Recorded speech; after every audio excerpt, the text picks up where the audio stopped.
dia, boa tarde, boa noite, um prazer estar aqui. Boa madrugada, se você está assistindo na madrugada.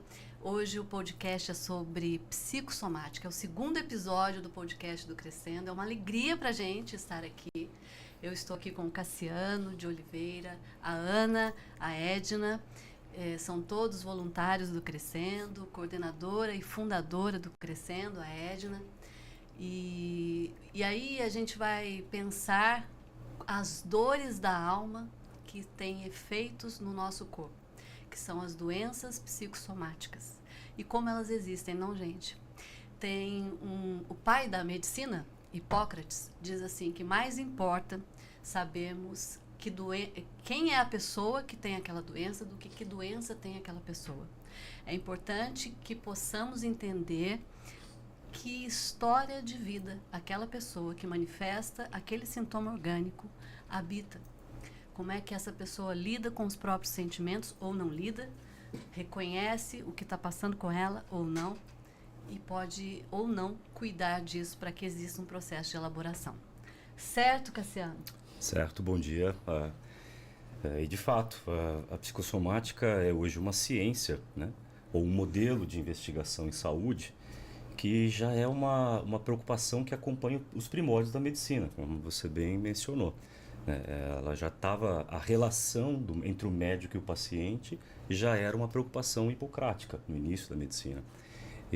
Mas ela caminha, né, quer dizer, com a ideia de tentar estabelecer as relações entre mente e corpo, tanto que o termo psicossomática é usado pela primeira vez no início do século XIX para classificar uma insônia.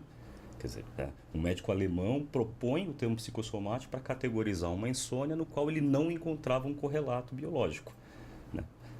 A gente sabe que pouco tempo depois, final do século XIX, poucas décadas depois, a gente vai ter uma descrição do modelo de angústia, de ansiedade, né, que talvez já estivesse na base do problema. Mas a gente pode pensar nessa evolução, né? Então, quer dizer que deste primeiro momento de tentar estabelecer uma relação, uma causalidade psíquica para as doenças orgânicas, ou ainda um modelo, né, que vise investigar as relações entre a mente e o corpo, ela acabou sendo ampliada para uma ferramenta de saúde e que hoje serve a todos os profissionais, não apenas da área da saúde mental, né? A gente tem hoje uma medicina psicossomática, podemos dizer assim, né?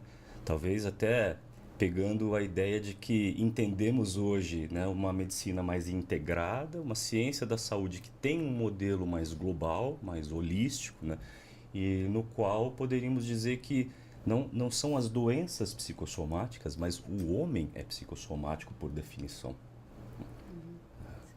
Gostei muito disso, porque independentemente de uma situação assim teórica, né, eu penso, um pensamento pessoal, eu penso que não existe dor que não seja psíquica, né? Uhum. Eu parto desse princípio assim na minha vida, né? Olhando para mim, inclusive, toda disfunção física minha, eu tento identificar o que será que está acontecendo naquele momento comigo, na minha vida, que está gerando essa dor física minha. Né? Eu acho que todos nós poderíamos fazer isso, né? Sim. Porque a identificação, na verdade, é o grande recurso de uma saúde mental, né? A gente identificar e nomear as coisas que a gente sente, né?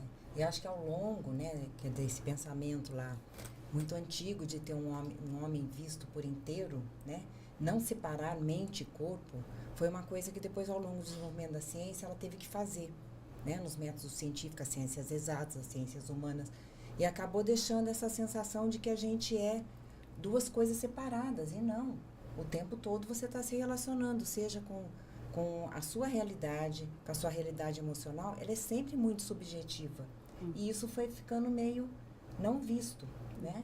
Então, esse olhar das doenças psicossomáticas, inclusive, o que cada pessoa se relaciona. Uma pessoa que tem asma, uma pessoa que tem uma úlcera, né? Até o nome úlcera nervosa, né? O próprio nome já inclui a questão emocional, né? Um nervoso, vamos dizer assim, leigamente falando.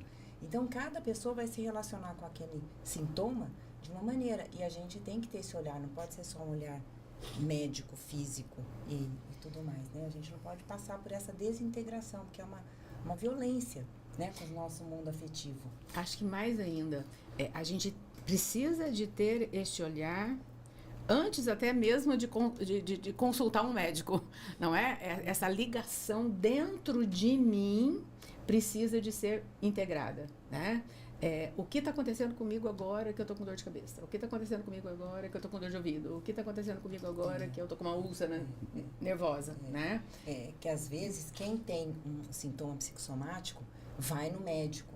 Não tem exatamente a precariedade, acho que o Cassiano vai falar disso, essa precariedade de se olhar, né, e pensar isso que você está sugerindo fazer já é um ponto de partida para uma terapia, né? Porque normalmente quem encaminha paciente muitas vezes para a gente é gastro encaminha bastante, cardiologista, né, o clínico geral, ginecologista, tem muito quadro de neurologista. Então, e as pessoas muitas vezes vão atrás do sintoma físico, né? Então elas não têm esse olhar e às vezes quando elas passam a ter esse olhar, elas têm um olhar de culpa. Nossa, o que eu estou gerando, né? O câncer tem muito esse estigma, né, das pessoas falarem, a pessoa ressentida, ainda começa a colocar como se você fosse responsável por aquela doença. E um responsável negativo. Sim, né? sim. É claro que tem a ver o como você se relaciona com a sua doença, com a sua história, com seus traumas, com as suas dores emocionais.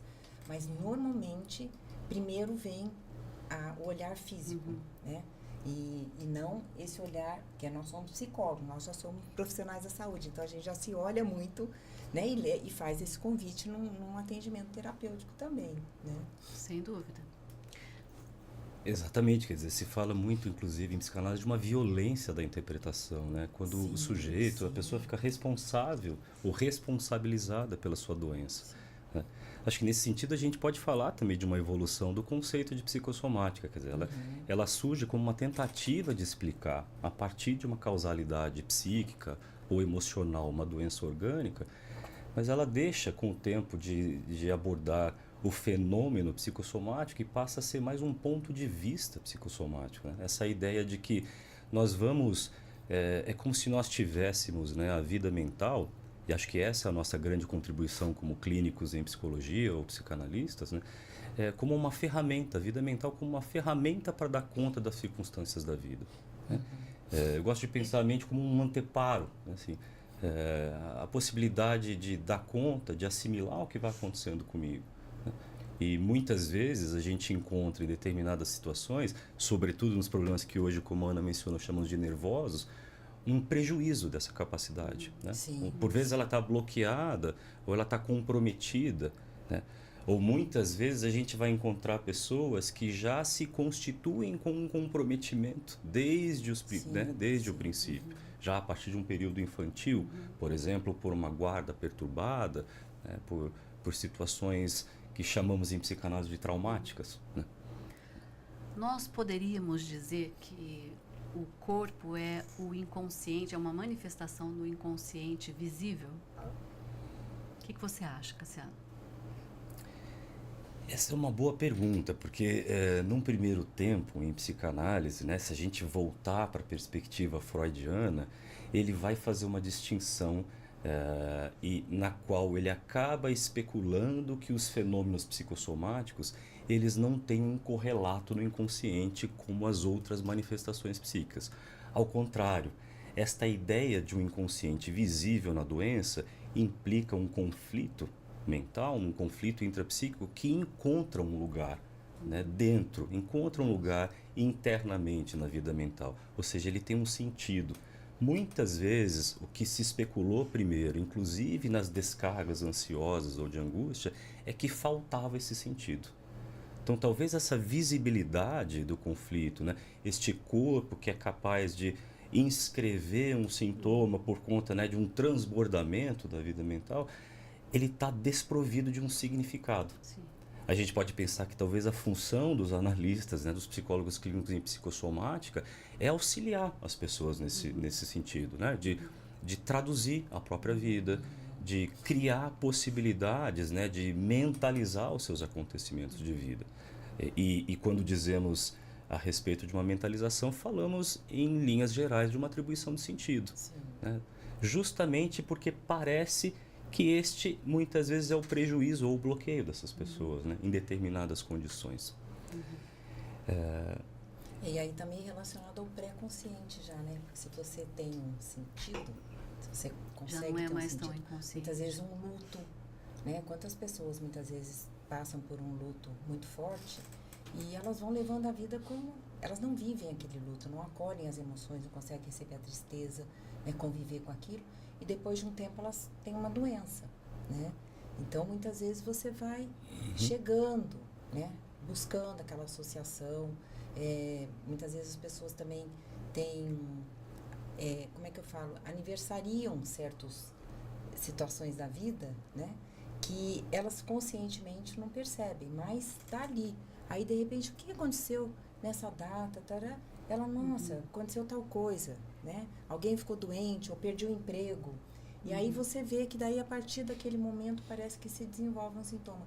Então, eu entendo também que talvez não seja uma coisa tão, assim, uma pulsão, né? Uma descarga inconsciente, até porque você acaba achando um sentido. O luto, inclusive, não é? Nessa experiência que é vivida diante de certas perdas, né? Mais ou menos impactantes na vida da gente, é um bom exemplo, né? Sim. Porque o fracasso desse processo elaborativo, né? De eu assimilar aquela perda, de eu dar conta disso, é sabido hoje, né? E por estudos em saúde, de que ele acaba promovendo, quer dizer, a circunstância, né, impactante acaba promovendo um desmantelamento das defesas imunitárias. Ou seja, há um risco maior orgânico diante daquela incapacidade de eu processar determinadas emoções. Por exemplo, numa situação em que... Né, É por isso que fala o trabalho de luto. o trabalho né? do luto. Porque ele demanda Processo, muita coisa interna que muitas vezes as pessoas já nem têm esse aparato, então vai passando batido, né? Aí chega uma hora que o emocional vem. Você estava falando e me remeteu aqui a... Por que será, e acho que é importante a gente esclarecer isso para as pessoas que estão nos assistindo, que as pessoas enfrentam situações de formas diferentes, né? Sim. E a mesma pessoa pode passar por situações de formas diferentes dependendo do momento de vida dela. Acho que é importante a gente falar um pouquinho sobre isso, né? Eu acho que, claro que tem a ver com a estrutura psíquica dessa pessoa, com o histórico de vida dela, quais são os recursos internos que ela tem para lidar com isso. Mas acho que vamos desenvolver isso aí, acho que é um tema interessante. Essa ideia, André, nos remete a um conceito da psicossomática e da psicanálise que é bem caro, né, aos analistas, aos clínicos, que é o conceito de mentalização. Né? É justamente aquilo que entendemos como uma ferramenta, né, assim, com uma potência para dar conta das circunstâncias da vida, né, dos mais diversos acontecimentos, e aí nós podemos incluir os acontecimentos traumáticos, né, ele é algo que é construído em nós ao longo do nosso desenvolvimento e é variável. Talvez isso explique, né, justamente aquela resposta diferente entre uma e outra pessoa. Né? Por que eu posso ser menos capaz de dar conta de um acontecimento do que a Edna ou a Ana em determinadas condições, vivendo mais ou menos a mesma experiência. A gente diz que a capacidade mental, ela varia tanto quanto a resposta, né, a um traumatismo. A gente fala que a experiência traumática, um acontecimento de vida, ele é uma combinatória. Então, por exemplo, voltemos à situação de perder uma pessoa, né? Ela é uma experiência impactante em linhas gerais, então ela é um acontecimento capaz de traumatizar, potencialmente traumatizante, mas a potência e o efeito dessa experiência depende também dessa capacidade de mentalizar da pessoa.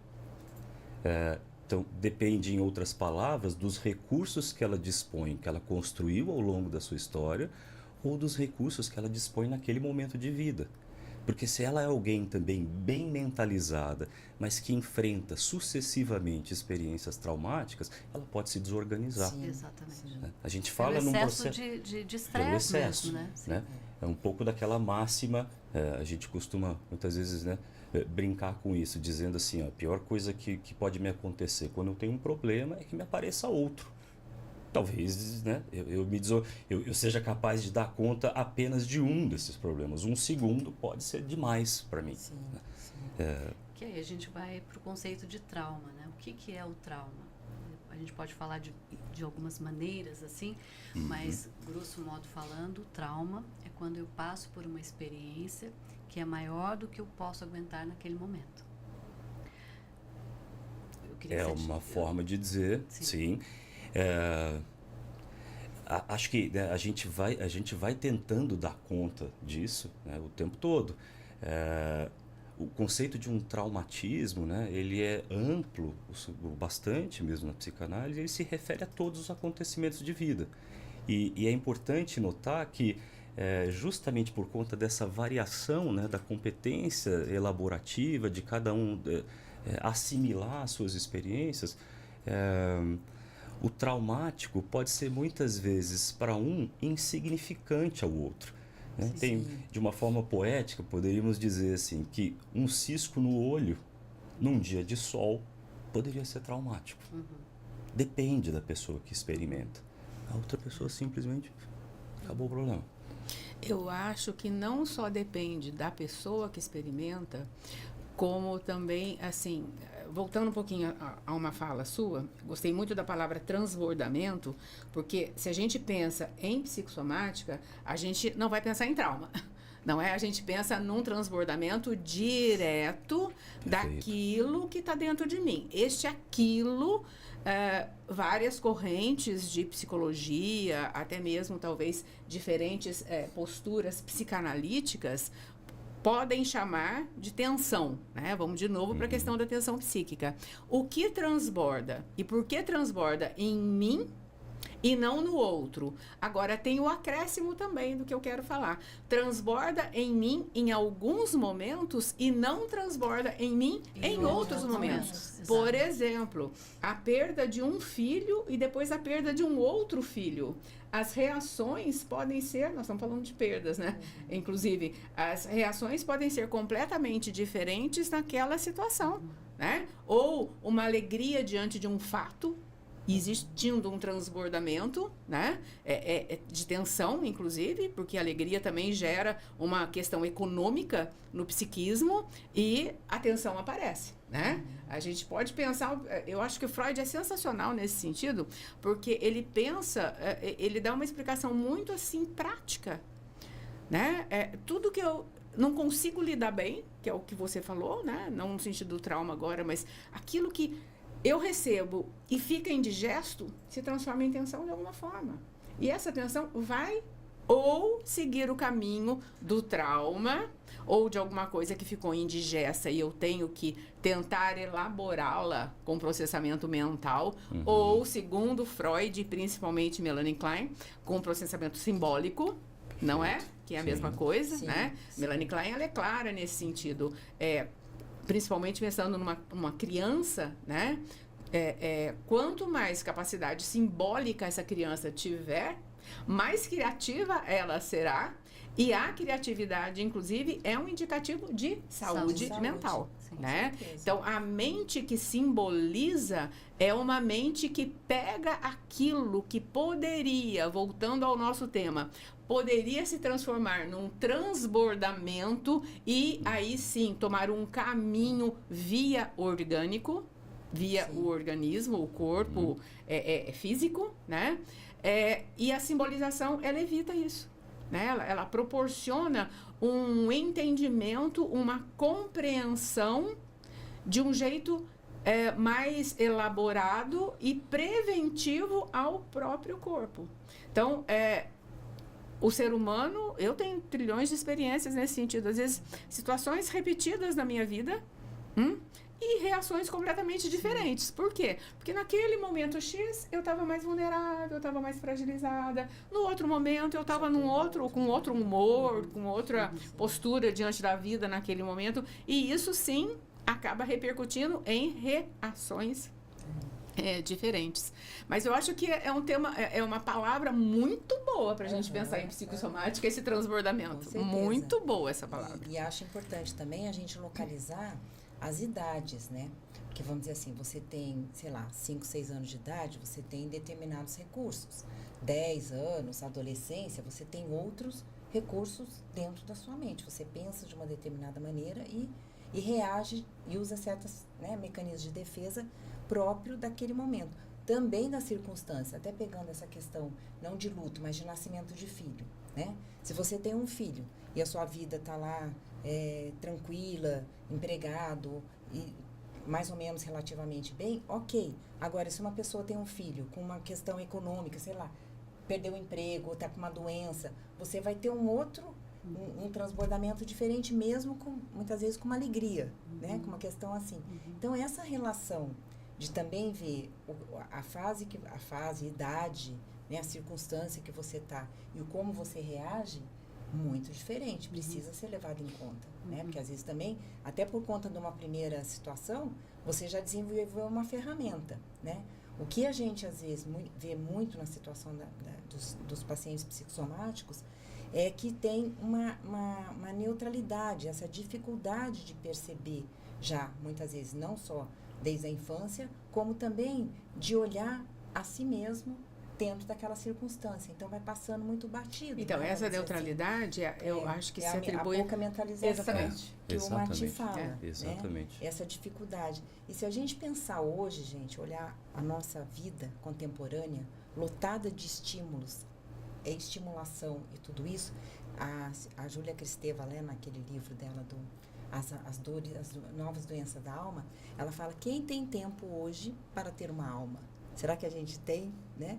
Quer dizer, quer ter esse cuidado, porque a gente é bombardeado, os bebês também são bombardeados o tempo todo. Então, nós temos hoje muitas somatizações, né? Muitas doenças psicossomáticas, muitas insônias infantis, inclusive as crianças, né? Com situações gástricas muito grandes, né? Assim, muito significativas. Talvez por esse excesso de estímulo externo que você não tem nem por onde transbordar psicologicamente, né? Então, a gente tem que levar em conta essa interação realmente, né? Então, mas assim, eu não sei se está correto, o sintoma psicossomático, né? O sintoma psicossomático, ele é já de uma ordem do transbordamento. Ele não é de uma ordem do conflito traumático.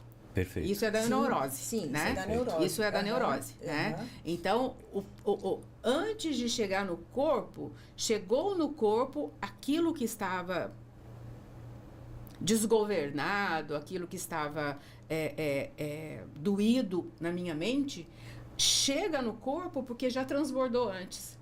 Transborda, não tem a possibilidade de mentalização e vai para o corpo. E vai para o corpo. Né? O corpo padece. Né? Num conflito neurótico, não. Né? Tem a intensidade, antes de transbordar para o corpo, vai para uma simbolização equivocada. Sim. Não é? E aí a gente faz sintomas psíquicos. Acaba protegendo o corpo. Sim, acaba protegendo o corpo. A né? neurose protege o corpo. Ainda isso que é um traga um fato. sintoma desta ordem psíquica. O próprio Freud, Edna, ele fez no início da sua obra uma distinção, né, teórica, terminológica, justamente para dar conta disso. Então, esse quadro do transbordamento, em vez de chamar de neuroses ou psiconeurose de defesa, ele resolveu chamar de neurose atual, dizendo... Porque não remete a um conflito infantil, a uma experiência pregressa e também não passou por esse crivo, né, elaborativo, não foi bem assimilado. É como se uma energia não processada, de um certo modo, escoasse diretamente. E a gente pode pensar, né, em um determinado momento, que recursos, né, nós teríamos. A gente tem falado disso o tempo todo. Agora há pouco falamos em mentalização, a Edna usou de uma perspectiva kleiniana a criatividade, né? Se fala muitas vezes em imaginação, em intuição, em atividade de fantasia, ou aquilo que na filosofia a psicanálise toma emprestado, o conceito de representação, né? O próprio Marti, um dos pioneiros da psicossomática em psicanálise, vai dizer que a representação, para ele, é aquele dispositivo, né, que nós temos no aparelho mental, que ao longo do dia nos fornece essas ferramentas intuitivas, imaginativas, criadoras, e que também, na ocasião, né, do sono, à noite, nos fornecem os sonhos. Ou seja, a gente tem uma atividade constante, seja ela em vigília ou em sono, o tempo todo maquinando, né, os resíduos do que vamos vivendo, né? Isso fica em constante processamento. Então, quer dizer, a tentativa primeira, né, de entender as somatizações é identificar em que momento, por quê ou onde isso fracassa. Esse é o desafio em psicossomática, né? Eu acho que a gente podia lembrar dos exemplos, né, das manifestações psicossomáticas. Tem um livro de um filósofo que é o Jean-Yves Leloup, ele é um francês, e ele conta uma historinha assim, minúscula, de uma criança que abriu os braços e foi em direção à mãe para abraçar a mãe. E a mãe estava com uma panela de água fervendo.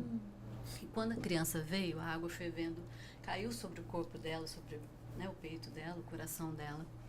E ele conta que depois, mais tarde, ele acompanhando na vida adulta, né, essa pessoa teve muita dificuldade de se abrir, de abrir os braços, né, para a afetividade, abrir os braços para era uma moça, para um outro homem, para um filho, por conta dessa apreensão dessa realidade tão precoce, né, que era um menino, uma menina. Uma experiência que acabou fechando para os afetos, né? Exatamente. Essa é uma experiência traumática. Traumática. Não é? O que poderia vir da psicossomática aí, só a gente não sabe, não é? Mas essa é uma experiência traumática, né? Talvez, se a gente for pensar no... Pode falar, desculpa. Não, pode falar.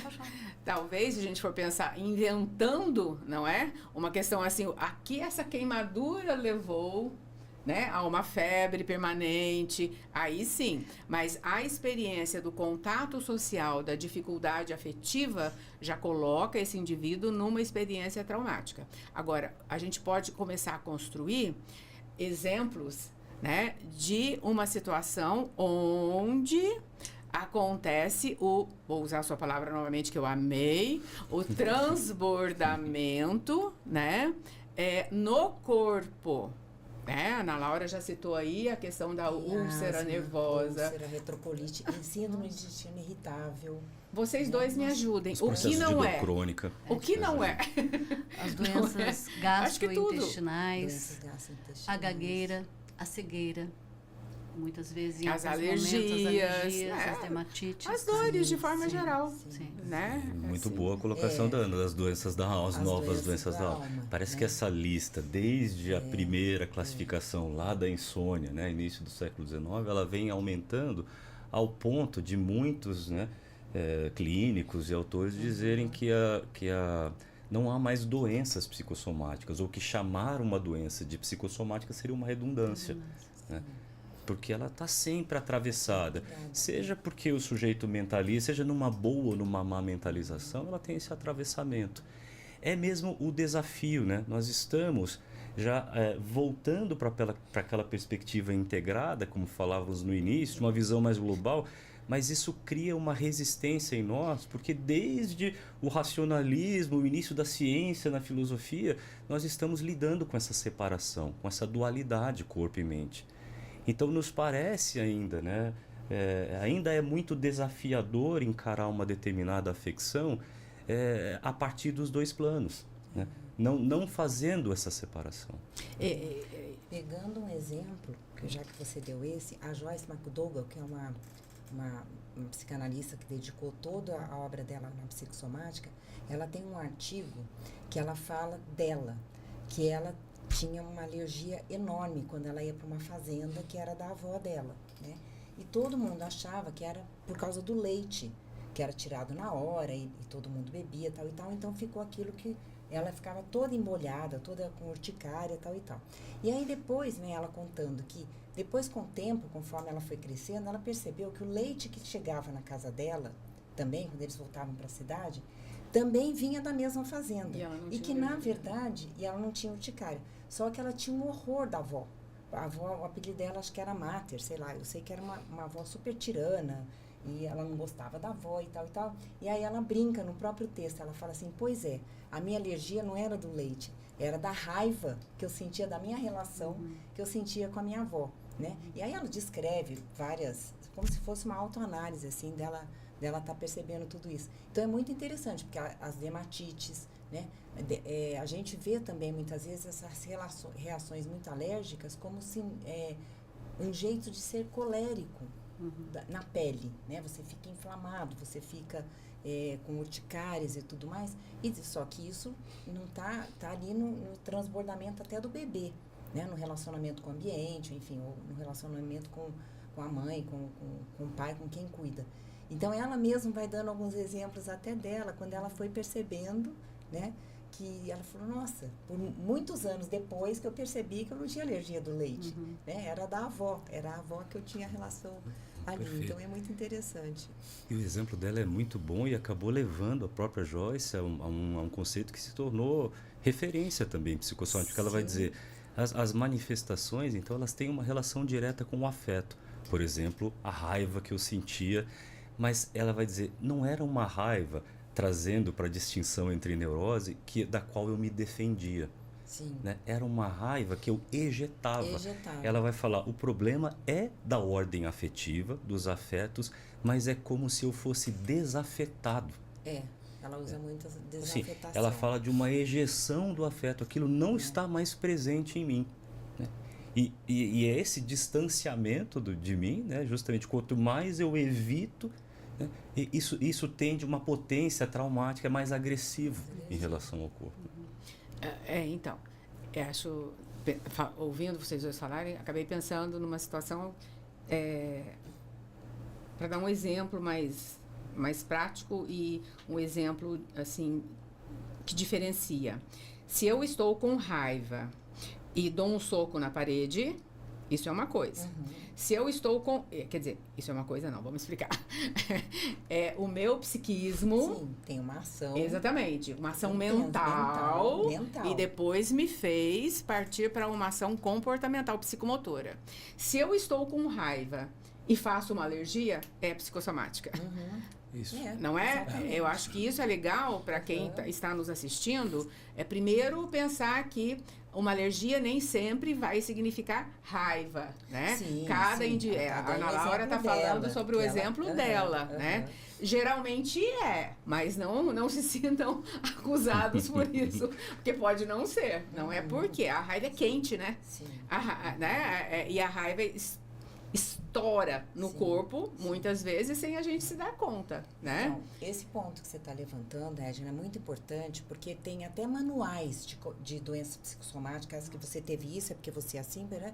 Você tem explicação para tudo. Se você tem queimação no estômago, é porque você não fala as coisas. Enfim, você tem várias banalizações e generalizações que são totalmente absurdas. Inclusive, exatamente o que a gente está falando do se olhar e o que acontece comigo, você banaliza isso e continua mantendo esse olhar fora da sua subjetividade. Eu acho que a dica é sempre a gente tentar ampliar as possibilidades de identificação. Sim. Eu, há um tempo atrás, até recente, né?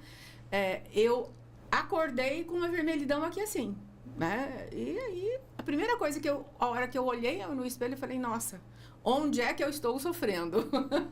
Não é? Mas como você disse anteriormente, a gente é psi, sim, a gente se olha assim. mais. Mas vale a dica aí, claro. A gente não pode menosprezar ou radicalizar um sintoma físico apenas para o físico.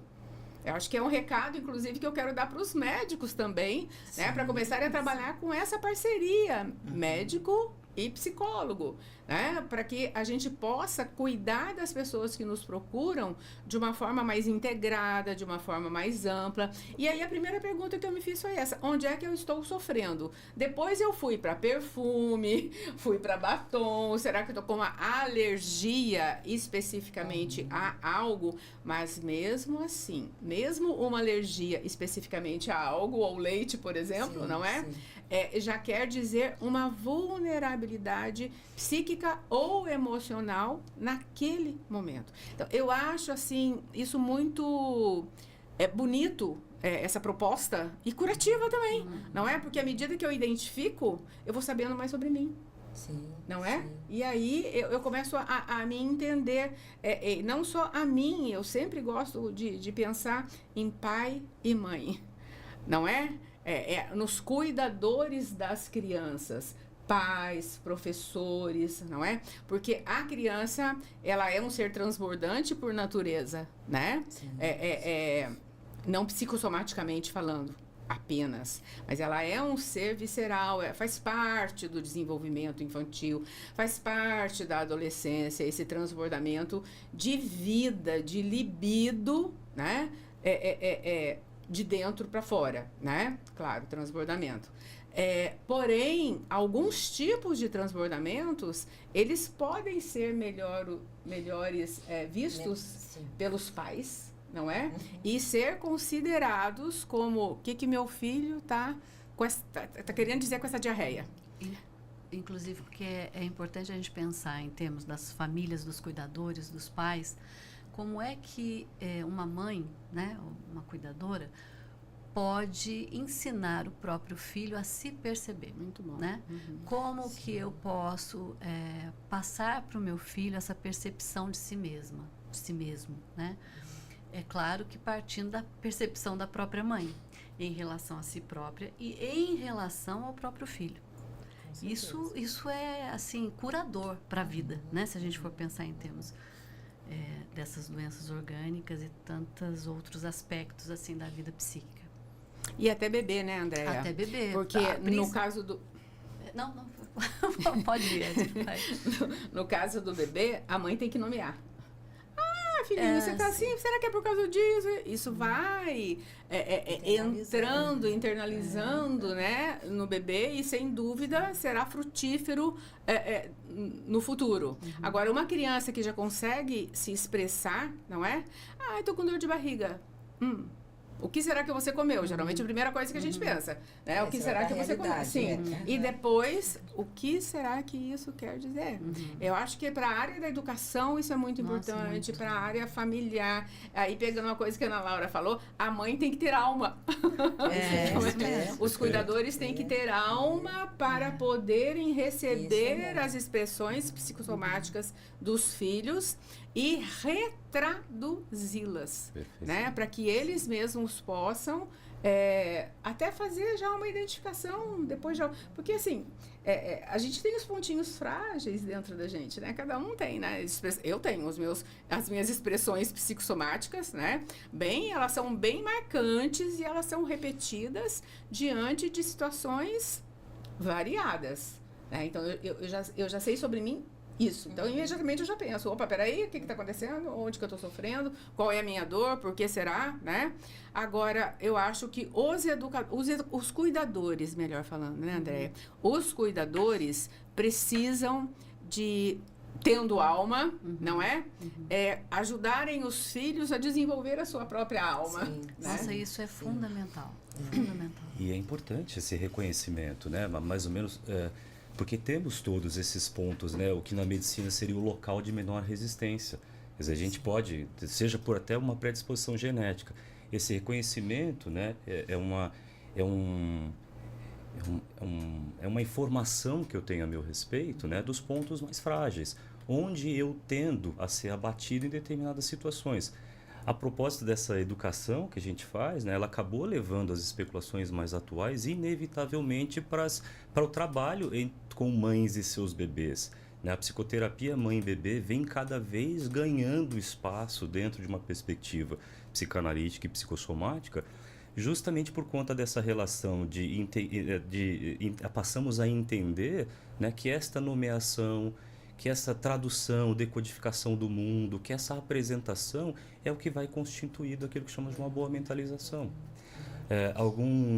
Então tem tanto nessa perspectiva, né, numa dupla que se forma de um bebê, né, ou de uma criança, ou de um sujeito que começa a se formar como um conhecedor de si e do mundo, mas também a partir da relação. Também temos ali um cuidador, uma mãe que também passa pela via do outro a reconhecer mais as suas angústias. Bom exemplo disso na própria psicossomática é um estudo curioso, muito curioso, sobre as insônias do primeiro semestre, que é um evento raro, mas que tem tido um aumento ao longo do tempo, né? Bebês que no primeiro ano de vida passam a apresentar uma dificuldade para dormir. As primeiras investigações falam justamente de uma relação perturbada de uma mãe que não sossega enquanto o seu bebê dorme. Várias, inclusive, em entrevista, vão admitir algo do tipo, comportamentos do tipo, ele estava dormindo, eu fui lá escutar, ver se o coração estava atento, se ele estava respirando, dei uma chacoalhadinha para ver se... Né? Quer dizer, de um certo modo, tem uma apresentação ali, ou tem algo que se dá naquela dupla, de um bebê que precisa certificar a sua mãe que está tudo bem, que está dormindo, ou que está vivo, na verdade, né? Quer dizer, é claro que a gente está vivo e por isso não dorme. Está vivo e por isso não dorme, né? Porque se eu dormir, talvez isso soe como a própria morte. É claro que não tem essa elaboração, né? Essa elaboração ela é madura e o estudo ele é especulativo. Mas ele fala, sobretudo, não de uma causa dessa insônia, mas ele fala do quão importante são essas primeiras trocas. Né? Do quão importante também ao cuidador, no exercício da maternagem, né? É reconhecer, conseguir lidar com as suas angústias diante de um outro que muitas vezes está ainda tateando. Está tateando o mundo. Né? Em termos práticos, como é que a gente poderia pensar, né? Uma boa criação, uma boa relação, uma relação saudável nesse sentido, em que o cuidador, né, quem exerce a função materna e paterna, um educador, um professor dentro de uma escola, poderia ajudar as crianças a se perceberem, a saberem nominar os seus próprios sentimentos, as suas próprias angústias, os seus próprios afetos. O que vocês acham, assim? Vamos falar um pouco disso, eu acho que é importante, né? Porque isso ajuda. Quantas famílias padecem em silêncios tácitos, né? Assim, inférteis. Não se fala do que se sente, eu não sei o que o meu filho está sentindo, eu não sei nem o que eu estou sentindo, eu só estou somatizando, enfim. Acho que é importante a gente pensar quais são as dicas concretas mesmo que a gente poderia dar. Que lindo, silêncios tácitos, amei. Nós estamos poéticos. Olha, que coisa interessante. Falar sobre psicossomática está nos ajudando a mentalizar um monte de coisa. A poesia entrar na poesia, não né? A criatividade está aqui. Né? O Freud dizia que não tem um lugar, né, que antes um poeta não tenha passado. Exatamente. Isso mesmo. Não há um lugar que eu tenha ido que antes não tenha passado um poeta. Né? Tanto que muitas vezes a gente ouve uma poesia, ou você vê um quadro, você fala, gente, tem tudo a ver comigo, né? Quer dizer, alguém já sentiu, já fez um poema ou fez uma pintura, né? Uma estátua, uma expressão que tem a ver com a universalidade da alma, né? Sim. Aí a gente pode pensar até a música clássica, como que ela vai passando, né? E ela tem muito aquela emoção, né? Quer dizer, aquela coisa dos acordes que vão, depois entra numa valsa, depois... Então, assim, é todo esse pulsar da alma, né? Que muitas vezes a gente realmente precisa ter esse olhar. Então, acho que os cuidadores, primeiro eles têm que tentar com eles mesmos, né? Porque muitas vezes também vem o cuidador, ou a mãe, ou o pai, enfim, atribulado. Então, ele... não, isso não é nada. Vai passar. Entendeu? Quer dizer, também já sair negando e não tendo esse... Porque muitas vezes eles acham que é valorizar alguma coisa da criança. Mas eu vou valorizar, aí ela vai ficar manhosa. E não é um acolher, né? É um acolher. E também acolher a si mesmo, porque muitas vezes isso traz medo. Porque como é um desconhecido, né? Você tentar nomear ou tentar sentir pela criança, você às vezes nem sabe se nomear também. Você também já é pouco mentalizado. E então você já, né? Tirou da minha zona de conforto. Então, deixa eu voltar para a zona de conforto. Ou olha só para o sintoma físico, ou então dá uma coisa para aplacar a criança, né, que é muito comum, de uma certa maneira. E aí você fica sem esse olhar cuidadoso de integrar mesmo, de tentar nomear, de tentar perceber a frequência. Nossa, quando acontece isso... Uma época eu atendi uma criança que tinha asma, né? Devia ter os seus 6, 7 anos. Muita asma muito forte. E aí, no atendimento e conversando com a mãe e tudo, a gente foi percebendo que as crises maiores dela era quando ela tinha que se separar, tipo excursão de escola, ou então um amigo chamava para dormir. Ela queria ir, só que daí ela ia e passava mal e tinha que voltar.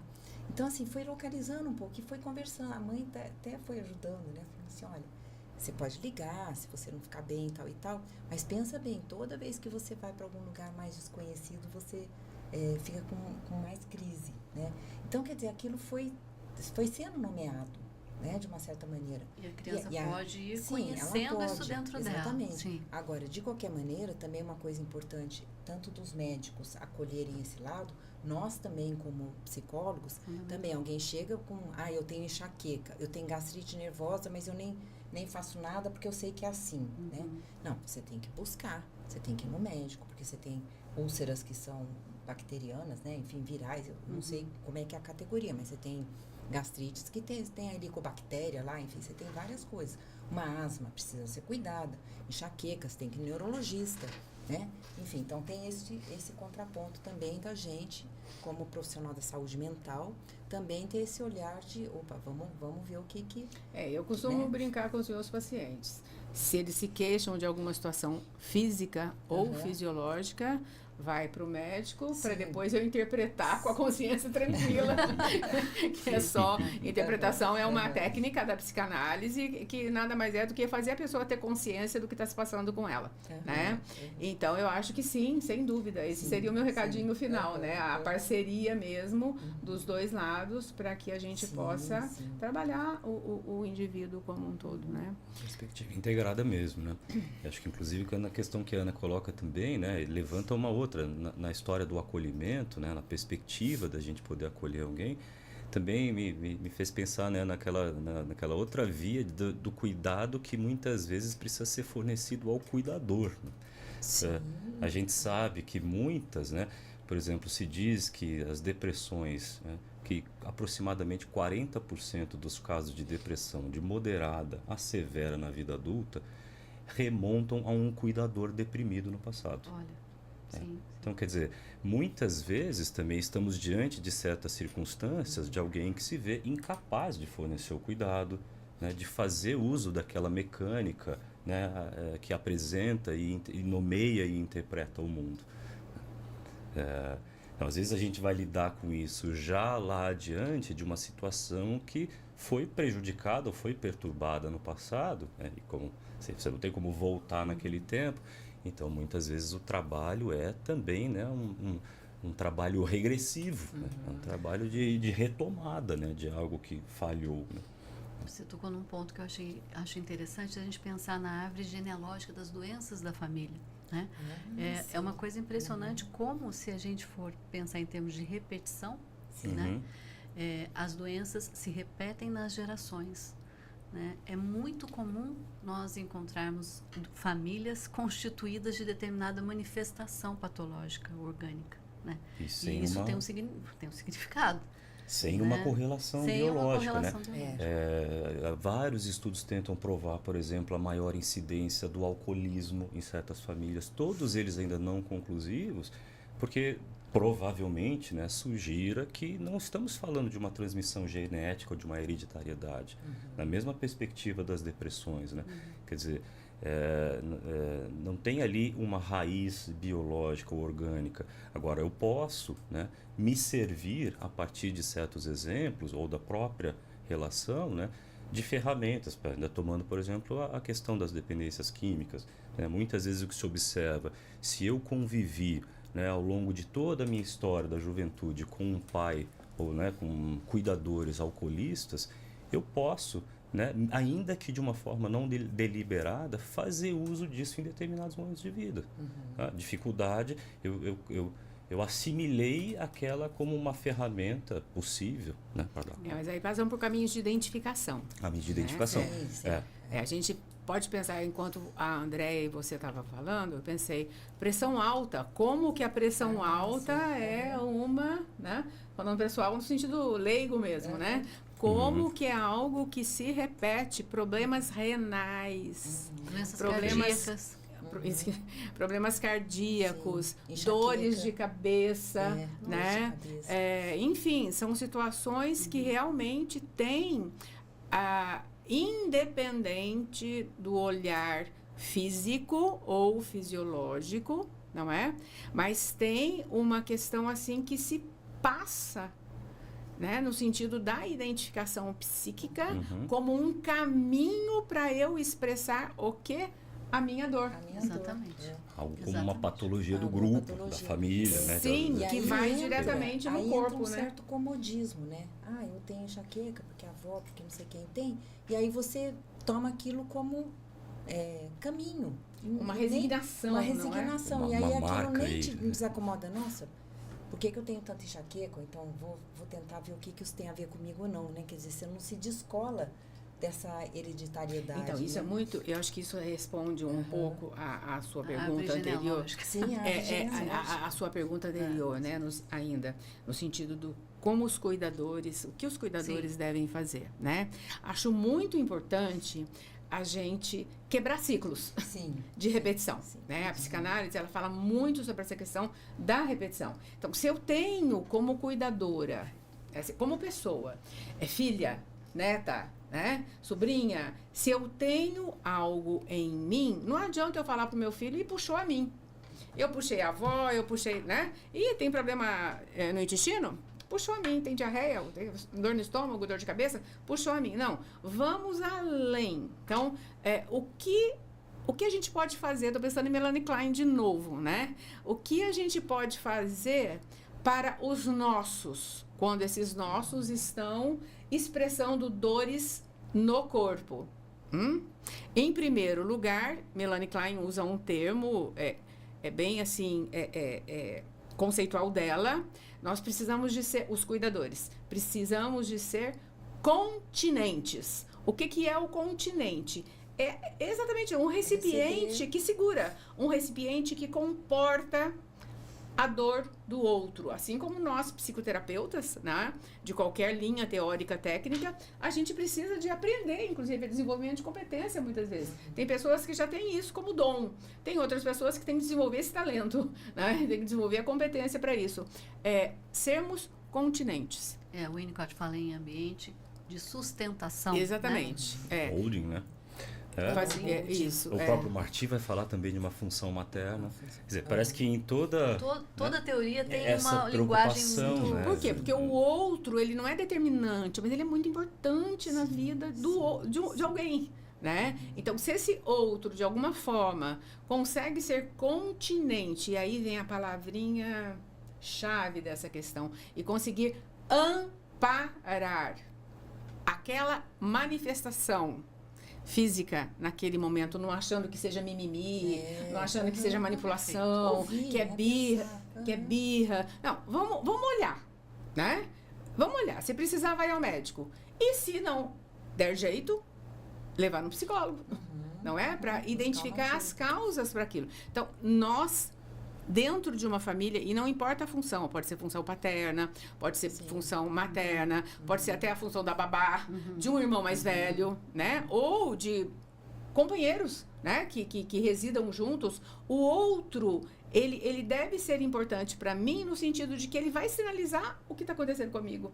Muitas vezes eu não estou me dando conta, né? Então, amparo, continência e cuidado, como a própria função já diz, né? E depois tomar as providências.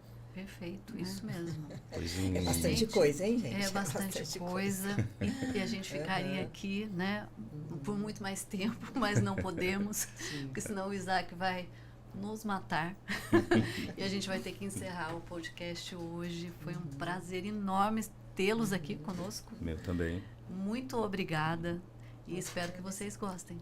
Um grande beijo para todos vocês e até o próximo episódio. Até. Até. Até.